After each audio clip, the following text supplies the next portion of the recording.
Et ce matin, c'est Aïda Ratoumane Saïd au micro de Raina Alilofa. Raina, bonjour. Bonjour Kama. Alors, votre invité est dans notre studio, donc je pense qu'on va parler beaucoup d'éducation, mais pas que. Oui, c'est le président de la Fédération des conseils des parents d'élèves. Bonjour Aïdara Toumani Saïd. Bonjour Raina, bonjour les Maoris qui nous écoutent.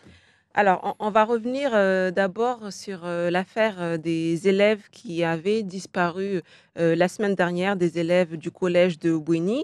La FCPE a envoyé un communiqué pour alerter sur cette disparition et vous êtes assez sévère envers l'éducation nationale, envers le rectorat. Est-ce que vous estimez que c'est de leur faute si ces élèves ont disparu? Alors, est-ce que c'est de leur faute? Je dirais oui, parce que les disparitions d'élèves sur temps scolaire sont un signal d'alarme qui impose une réaction immédiate. Or, qu'est-ce qui s'est passé? Il a fallu le soir pour que les parents puissent constater que leurs enfants ne sont pas rentrés et pour alerter, alors qu'on savait que c'était pendant leur temps scolaire qu'ils avaient quitté l'établissement. Donc, le cas de ces 5 élèves du collège de Bouéni révèle des failles graves dans la chaîne de protection. Alors, vous parlez de plusieurs établissements. Nous, on a eu vent du collège de Bouéni, mais est-ce que ce phénomène s'est produit ailleurs dans d'autres établissements du second degré? Ce n'est pas un phénomène nouveau, hein. Nous savons qu'il y a un réseau de proxénètes qui pilule autour de nos établissements scolaires. Et ces réseaux sont connus par les autorités, hein, que ce soit la gendarmerie ou la police nationale. Il est vrai que l'affaire soit prise de façon sérieuse, parce que quand un élève entre à l'école, sa sécurité doit être garantie de bout en bout. C'est une obligation, pas une option. Donc, de l'instant qu'il y a ce genre de choses, il faut tout de suite informer les parents concernés. Je reviens sur vos mots où vous parlez de réseau de proxénètes, un réseau qui serait connu par les forces de l'ordre. Comment est-ce que vous expliquez alors que ça ne soit pas enquêté, qu'il n'y ait pas plus d'informations là-dessus? Ça pourra peut-être vous surprendre. Lorsque le lendemain, les parents se sont présentés à la gendarmerie de Mzouaïzia pour aller faire un dépôt de plainte, ils ont eu la surprise que leur plainte ne soit pas prise. Pour quelle raison? Ça, franchement, ça m'a sidéré.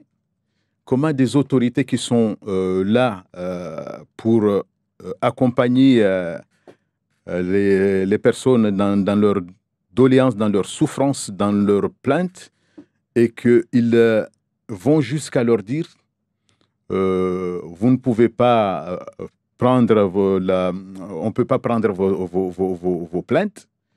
Donc moi, j'en appelle à la responsabilité. Pour quelles raisons ils n'ont pas pris la plainte? Ils n'ont pas donné les raisons.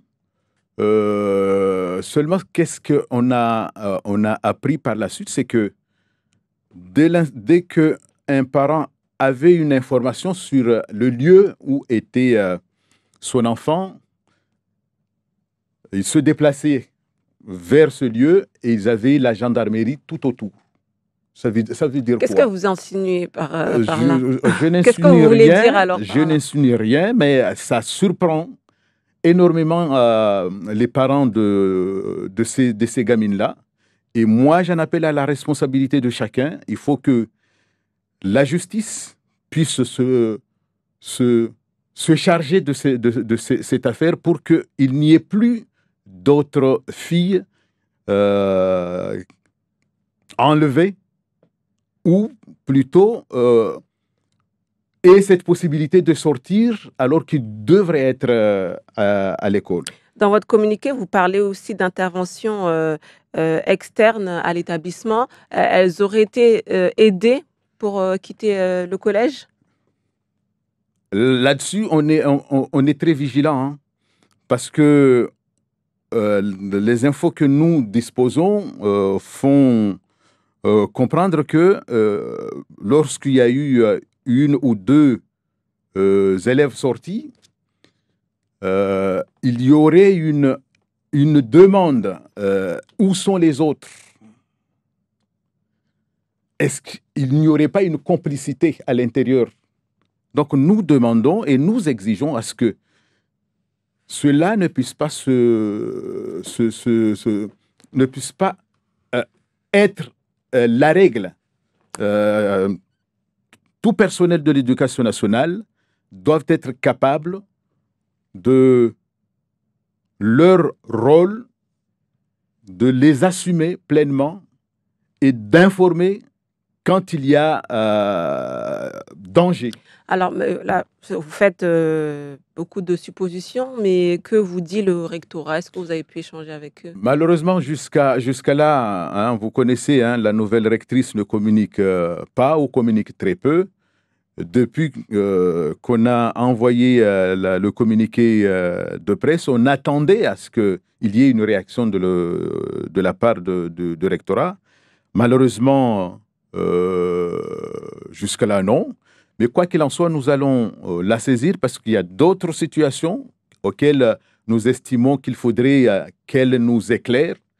Mais celle-là, à l'heure où nous célébrons le mois pour la protection des enfants, pour le respect des droits des enfants, on ne peut pas se permettre que notre territoire soit à la marge et on ne peut pas se permettre non plus que nos enfants deviennent des cobayes.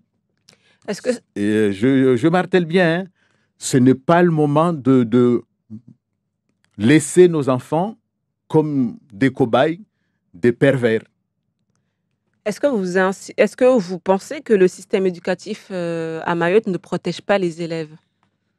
La preuve en est que la situation des jeunes filles de Bouéni nous révèle effectivement qu'effectivement, il n'y a pas suffisamment de protection pour nos élèves.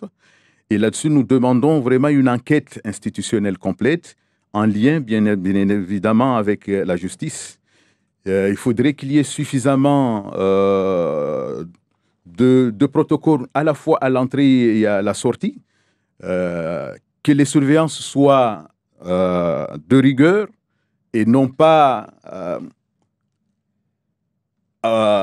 aux copains, copines, hein, parce que ce sont ces genres de surveillance qui laissent passer les petites failles et qui, malheureusement, on a vu, hein, on fait que beaucoup de jeunes filles ont abandonné l'école ou tout simplement on les retrouve morts dans les mangroves. Alors, par rapport à ce réseau, vous pensez qu'il existe, qu'est-ce que la FCPE peut faire pour vous en tant que famille ou qui accompagnez les familles? Comment est-ce que vous pouvez protéger aussi ces jeunes?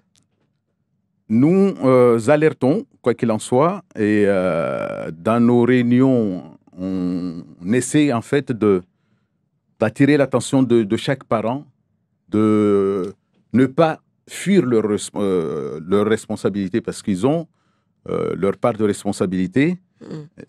Un enfant, quand il quitte l'école, on doit vérifier à quelle heure il est censé terminer ses cours. Et il a également un bus à prendre. On sait pertinemment à partir de quelle heure l'enfant est censé être à la maison. De l'instant que l'enfant n'est pas rentré, il ne faut pas attendre. Il faut tout de suite demander. N'hésitez pas à appeler la direction de l'établissement pour savoir s'il n'y a pas eu de retard au niveau des bus ou pas. Et en même temps, nous demandons à ce qu'il y ait une coopération beaucoup plus étroite et nécessaire entre l'éducation nationale, les services de protection de l'enfant et puis les collectivités et associations. Il ne faudrait pas que les collectivités se disent bon, ces enfants étaient sous la responsabilité de l'école, alors qu'on sait que devant chaque établissement, surtout de second degré, les polices municipales veillent et fait les rondes. Dès qu'ils constatent qu'il y a quelque chose qui ne va pas, il ne faut pas qu'ils hésitent, hein, en se disant « Oh, c'est un enfant de tel, il a l'habitude de faire ça ». De l'instant qu'il y a laxisme, bien évidemment, il y aura forcément dérapage. Alors, Haïdar Atoumani Saïd, je rappelle, vous êtes le président de la FCPE Mayotte. J'aimerais vous faire réagir également sur ce rapport qui a été publié par l'ONG Human Rights Watch hier et qui épingle un peu la France concernant l'éducation à Mayotte. De nombreuses familles ont du mal à scolariser leurs enfants. Ils disent également que le niveau des élèves est très bas, c'est le plus bas de la France. Déjà, quelle est votre réaction quand vous entendez cela? Je ne suis pas surpris. Ça fait des années que nous alertons le rectorat et l'éducation nationale dans ces manquements. Et nous avons fait plusieurs alertes, même au niveau de notre fédération. Chaque année, on a un débat là-dessus sur les malveillances constatées, hein, pour l'école de façon globale. Et puis surtout, nous insistons beaucoup sur la non-scolarisation des enfants. C'est un nombre, chacun se renvoie la balle, hein, mais nous estimons que c'est un nombre qui est assez important. Entre 5 000 et 9 000. Voilà. Ça va même au-delà. Hein. Combien d'enfants en situation de handicap qui ne sont pas recensés? Tout cela, si on les cumule par rapport aux chiffres réels, on en arrive dans les 15 à 16 000 enfants. Donc, c'est une situation très alarmante pour nous. C'est un problème connu, hein, la non-scolarisation. On sait que parfois, les municipalités demandent des documents qu'elles ne devraient pas demander. Alors, on en parle, mais finalement, quelle solution est-ce qu'il faudrait apporter à ces familles? Il y a déjà eu plusieurs rapports de la Chambre de compte, hein, à travers l'ensemble des communes. Il est vrai, ils ont pointé du doigt ces nombres de documents qui sont demandés aux familles, qui sont contraires au Code de l'éducation nationale. Oui. Nous avons également demandé à ce que ces exigences-là soient levées et rester sur l'application du Code de l'éducation, rien que sur le Code de l'éducation, afin de permettre à l'ensemble des enfants en âge d'être scolarisés pour qu'ils puissent l'être. Mais en même temps, nous sommes en train de pousser au niveau des autorités qu'on ait un réel plan de construction, parce qu'il faudrait que d'ici 2031, comme l'a dit la rectrice, on réduirait, même si elle reconnaît qu'on ne va pas arriver à une scolarité pleine et entière, mais tout au moins que ce plan puisse respecter le minimum légal. J'ai été également alerté sur une situation dans une commune où les parents ont bloqué parce qu'ils estiment que 2 heures de cours pour des enfants qui sont en CM2, c'est inadmissible. Ces enfants vont cumuler des lacunes. Ces établissements, est-ce que ce n'est pas contre-productif? Ben justement, c'est pour dire le ras-le-bol qu'il faudrait qu'il y ait une réelle volonté pour permettre à ces enfants d'avoir des écoles qui leur permettent d'assurer une continuité pédagogique. Alors que là, 2 heures par jour pour des élèves qui sont en CM2, on attend quoi d'eux une fois qu'ils arrivent en terminale? Ils ont déjà cumulé beaucoup de retard en apprentissage. Et ce n'est pas normal. Il y a aussi le problème des classes surchargées. Alors déjà, Chido a détruit une bonne partie des classes. Il y a aussi donc les classes surchargées, les rotations scolaires qui sont pointées du doigt dans ce rapport. Finalement, ce sont les éternels combats qu'on mène à Mayotte. On a l'impression qu'on ne voit pas la fin de ce combat. On ne verra pas la fin, dans la mesure où l'école a été généralisée au début des années 80. On a cumulé plus de 100 ans de retard de scolarisation. Et même lorsqu'on a construit, on a construit juste les 4 murs sans penser au bien-être des enfants. Et la génération de 80 deviennent des mamans et des grands-parents. Et aujourd'hui, la capacité des années 80, 90, 2000 ne peuvent pas contenir les tout petits qui arrivent année 2010-2020. Donc, il faudrait qu'on repense. Hein. D'ailleurs, j'inviterai aux autorités de se référer à ce livre blanc que nous avons préparé avec l'Association des maires, plus les syndicats des enseignants, pour espérer que demain, Mayotte ait une école vraiment républicaine. Eh bien, merci beaucoup Aïdara Toumani Saïd, président de la FCPE Mayotte, d'avoir répondu à notre invitation. Vous restez avec nous pour les questions des auditeurs.